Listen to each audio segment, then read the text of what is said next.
Hey, everybody. Welcome to episode 146 of Is This Thing Working? How you doing, Denise? I am awesome. Did you have a good awesome weekend? Today. Great weekend. Awesome. It was Me so too. fun. We had people over on Saturday night. Had a hung birthday out. party yesterday for the granddaughter. It was really nice, really cool. It has turned hot here in East Texas, though, so the pool and Yep. the water, everyone have fun playing in the water right now, too. But it was very, very fun and relaxing. But we did do a show on Saturday, so everybody go check out our Texas Brief. We put that out every Saturday. So if you missed it, go check that out. Yep. Experience the ultimate shipping solution with Easy Ship. Are you tired of navigating complex logistics and wasting valuable time? Say goodbye to the stress of shipping and hello to simplicity with Easy Ship. Our intuitive platform allows you to compare rates from leading carriers, schedule pickups with ease, and track your shipments in real time, all in one place. Whether you're a small business owner looking to optimize your shipping process or an individual sending a gift to a loved one, Easy Ship has you covered. Our user-friendly interface puts the power of efficient shipping at your fingertips, saving you time and money. Don't let shipping challenges hold you back. Try Easy Ship today and discover a new level of convenience and reliability. Visit EasyShip.com now to get started. Click the link below. Yeah, and I hope everybody did have a great weekend. But before we start our show, as always, we want to state that these are our opinions and our assertions. If you agree with us, you tell your friends and share the show. Also, stump that like button and please follow or subscribe wherever you see the name Is This Thing Working? And our podcast is available for download on all platforms. For example, Apple, Spotify, and wherever you listen to your podcast. You can also listen to us on YouTube as well. And download that Rumble app so you can follow the show, and you will receive instant notifications when we go live Monday through Friday at 2 p.m. Central Standard Time. Thank you. Let's get on with the show. Let's get on with it. What is the first thing we talk about every single day? Trump watch. There you go. And guess what? Trump was in Philly this weekend. Here's Brian Kilmeade's comments on the Trump rally from this weekend. State. I'm talking about the Keystone State. Some experts have told us if you win Pennsylvania, you win the presidency. And I think President Trump got that message. He just finished up a major rally in Philly. Yes, downtown Philadelphia, with thousands and thousands of supporters. He actually was at Bill Cosby's place, Temple University. Let's look at some of the highlights he just finished up.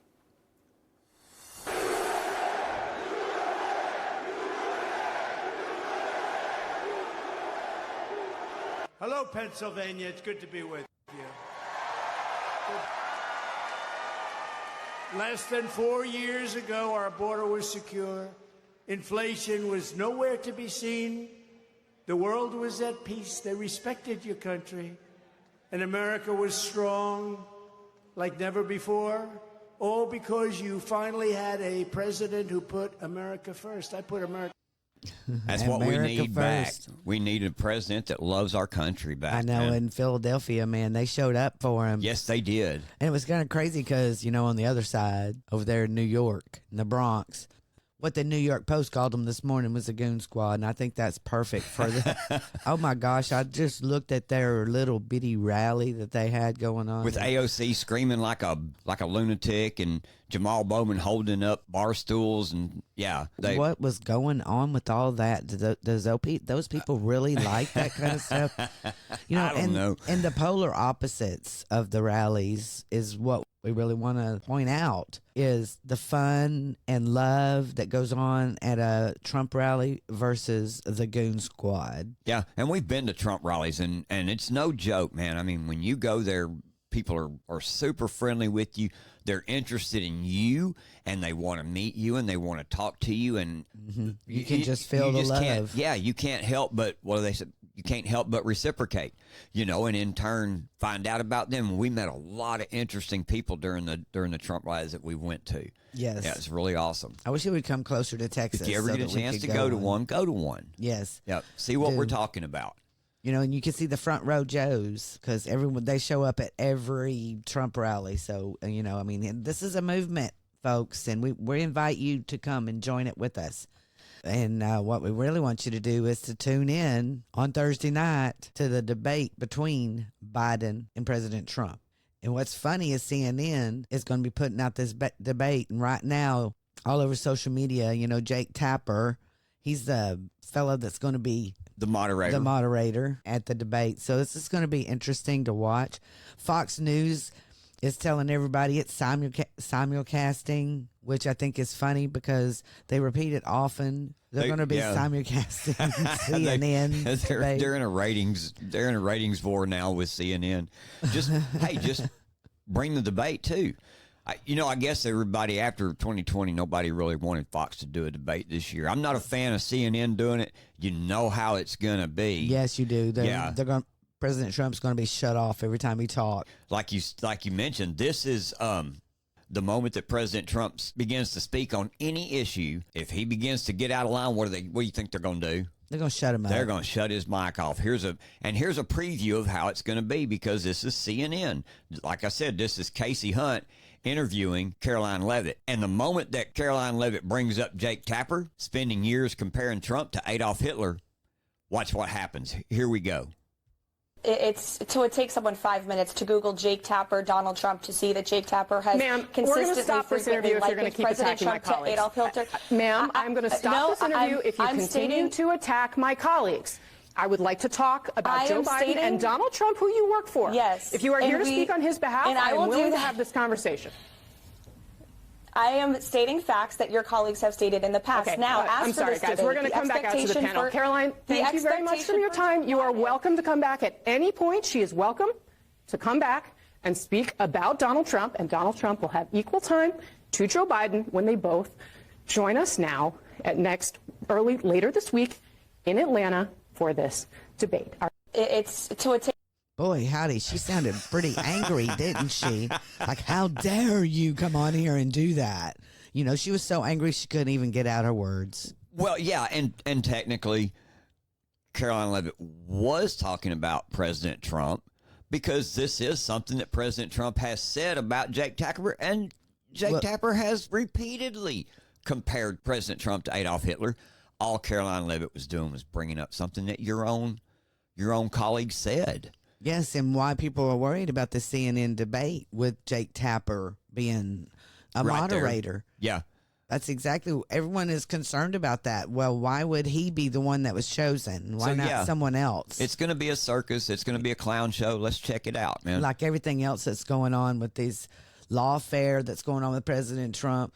Today, there are two important ones that are happening. The judge overseeing the Mar-a-Lago documents case on Friday gave former President Trump and special counsel Jack Smith a few days of additional time to submit one final document in a long-running dispute that has taken up substantial time, docketing, and motions practice during pretrial proceedings in the high-profile legal battle. Yeah, what's happened is the question of, is Jack Smith even legal counsel in this? We all kind of understood this to be the law anyway, and Thomas Massey during the hearings a couple weeks ago had to bring up the fact to Merrick Garland was, hey, who appointed Jack Smith counsel? He wasn't appointed by law. The law wasn't followed. Is he even legal to even be there? Does he even have standing to be there? And that was real interesting. Judge Cannon was all over that. So between here we that are. One and also the gag order. The gag order is also happening. So, I mean, we're going to, the AM hearing in Florida on the unlawful appointment of Jack Smith is being heard this morning. And the PM hearing will be on the proposed gag order. So that will be something we'll be looking into and we'll be paying attention to. So we'll be bringing you information on that tomorrow. But if you remember, on Friday, some very important cases came out from the Supreme Court. So we're going to go over a couple of those because they do affect you. So the first one that came out was the Supreme Court of the United States. They ruled on Friday from a 6-3 decision in the case of Department of State versus Munez, in the ruling that a citizen does not have a fundamental liberty interest in her non-citizen spouse being admitted to the country. Munoz claimed procedural due process right in someone else's legal proceedings. Yeah, Judge Amy Coney Barrett gave the opinion, and this is what she said. Munoz's claim to a procedural due process right in someone else's legal proceeding would have an unsettling collateral consequences. Her position would usher in a new strain of constitutional law, one that prevents the government from taking actions that directly or incidentally burden a citizen's legal right. And Amy Coney Barrett said that the premise of that argument failed because of the fact you're married doesn't grant you a constitutional right to bring your spouse here. And what made it fail most of all was the fact that she can't show that right is deeply rooted in the nation's history and tradition. Yeah. What's so crazy, what I find strange about this case right now is, if you can recall last week what Biden did. Biden came out and made an executive order to allow spouses to become, citizens. Right. And so, I mean, a pathway to citizenship is what that is. And then this comes out. So a lot of people, rumors are that there was a leak that came out. And so all of a sudden the Bidens decide, well, we're going to go ahead and do an executive order because they're fixing to come out with this order. And the next thing that we're going to talk about, in the 8-1 decision of U.S. versus Rahimi, the Supreme Court upheld a federal law Friday that bars guns for domestic abusers, rejecting an argument pressed by gun rights groups that the prohibition violated the Second Amendment. And that wasn't the only gun case. We had another gun case come up. Right here in the Erlinger versus United States, in a 6-3 decision, the court ruled against the 7th Circuit Court of Appeals decision to not disturb a district court's sentencing of Paul Erlinger, who was convicted of unlawful possession of a firearm. They urged the court to correct a 26-year-old precedent involving a narrow exception to Americans' Sixth Amendment right to a fair trial. This was urged by the Supreme Court Justice Thomas, and this one is why we're bringing this up today, because this has a lot to do with the Armed Career Criminal Act. This court had to issue a minimum of 15-year sentence if the person that committed the crime had committed the same crime previously for 3 years. So, and what you had to have 3 prior convictions were needed for the sentence. But what happened is the government decided that they were going to charge him 3 separate crimes for the 3 crimes he did in only one case. So they separated it out, give him an extended sentence, in essence, and it was unlawful to do that. So this is very important for the court cases that are going on right now and that we will be hearing about here in the future, because Trump has important cases that are coming up in the Supreme Court this week that we will be watching very closely, like the Fisher versus U.S. And that's what this is all about. This case that we just got through talking about, which was the Erlinger case, also we will be watching closely the Fisher versus U.S. case, because that right there is the 1512 C2, which is where they enhanced these January 6 patriots who got more time added onto their sentences because of what this case represented. So that case is very important. Right. Also, there's another important case that's coming out this week. There's actually going to be about 10. But these are the ones that we're really, really watching real heavy. And that's Murphy versus Missouri, because this one is the censorship case. So it's going to be big when it comes out. So please be looking for that. Also, the Trump versus the U.S. That's the immunity case. The immunity case. That's the one we were hoping to hear the opinion on Friday morning, but it never came out. So there you go. And another one that I want to mention before we move on is Texas versus Mexico. It's a 5-4 water rights. So the government won this one 5-4. Be looking for a fight over water rights some more. I don't think they're finished with this one. You know what I mean? But now that we're down in Texas, everyone heard. Before we get started today, though, let's remember our sponsor. Today, our sponsor is Brickhouse Nutrition. And one of the great products that Brickhouse Nutrition has is Field of Greens, your daily dose of vibrant nutrition, packed with organic greens, fruits, and vegetables. Each scoop delivers essential vitamins, minerals, and antioxidants. Simply mix with water or add to your favorite smoothie for a refreshing boost of vitality. Fuel your body with the goodness it craves. Experience the power of Field of Greens and thrive every day. I love Field of Greens. I have some myself. I use it every single day. It gives me energy. After I get through drinking my coffee, of course, I have a green drink. And I love it, and I put it in my green drink. It's part of it. And they have different flavors. I have the wild berry. So check them out. Thank you to our sponsors and for you for clicking on the link below. Get you some Field of Greens. You'll feel better for it. It's www.brickhousenutrition.com. You know, according to a new whistleblower, doctors at Texas Children's Hospital were willing to falsify medical records and break the law to keep practicing gender-affirming care. Caught in a wave of ideological fervor, two of the hospital's prominent physicians, Richard Ogden Roberts and David Paul, cut corners and, according to the whistleblower, committed Medicaid fraud to secure funds for the hospital's child sex change program. And I'm reading out of Christopher Rufo. He wrote a backstory about the whistleblower, Dr. Heim, that we had talked about on Friday. So if you missed any of that, go listen to that right there. And this is kind of a part of the backstory, so you'll know how this started. He was the whistleblower that Christopher Rufo is talking about here. This is a story of fanaticism, hubris, and murky business of transgender medicine. It would have remained hidden except for the courage of two people inside the hospital, a surgeon named Ethan Heim, who Denise just talked about, and a nurse who has now decided to come forward. That's Vanessa Sivage. If you remember back a show before that, we also talked about how the FBI came to her house, to her front door, to question her and intimidate her about all of this going on. So she's the other one that's involved in this. Yes, and both have risked much to alert the public to the barbarism that is occurring at the nation's largest and arguably most prestigious children's hospital. Now, a reporter goes to interview these doctors. Dr. David Paul and Dr. Richard Roberts, who were both there at Texas Children's Hospital. Two doctors that are at the center of the Texas Children's Hospital Medicaid fraud investigation. They seem to be missing in action. Listen to this. Is Dr. Paul in today? Paul, P-A-U-L. Dr. David Paul. He's not in at all today. Do you know when he'll be in again? I do not. I'm not able to see anything featured before today is. Got it. And lastly, Dr. Roberts, R-O-B-E-R-T-S. What clinic for Robert? Pediatric endocrinology, same clinic.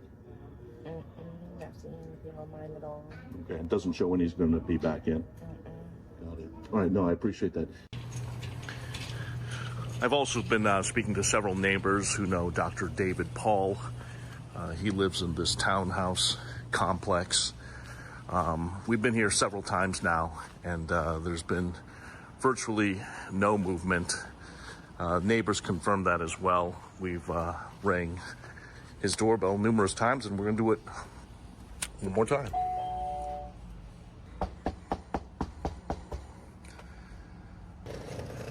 I'm also still trying to get in touch with Dr. Richard Roberts. He lives in this Houston townhouse complex. Neighbors say he hasn't been seen in days. In fact, when I first got here, his porch light was on, but as soon as I started snooping around, none of the lights went back on. Still hoping to get in touch with both doctors so I can get their side of the story. But at the rate we're going, the chances of that happening are slim to none. They're likely hiding somewhere or have simply skipped town. Can you blame them at this point? I mean, really, can you blame them? You kind of wonder about it, you know, because it obviously happened right after the DOJ unsealed the indictment against Dr. Heim in Texas. You know, they go to his house and beat on his door. Then all of a sudden he's being indicted, you know, for blowing the whistle. For blowing on what's the whistle. going on, because Paxton is the one that ordered this transgender clinic practices to be shut down. You know what I think? I'm like you. I think they're out hiding. I think I'm like Jonathan Cho. I think they're out hiding somewhere. I do too. I wonder about that. You know, the whistleblower, Dr. Heim, he pled not guilty after being accused. This is what they're accusing him of. HIPAA violations over exposing a Texas hospital that was allegedly secretly conducting gender-affirming care on minors. So they're going to indict a whistleblower. Now, whistleblowers, if you remember, we've talked about this. They have protection. They have their own protection. But this government doesn't like this whistleblower coming out with stuff that they're involved in, and they're forcing on these hospitals. And they're going to accuse him of a HIPAA violation when I'm sure all that's redacted.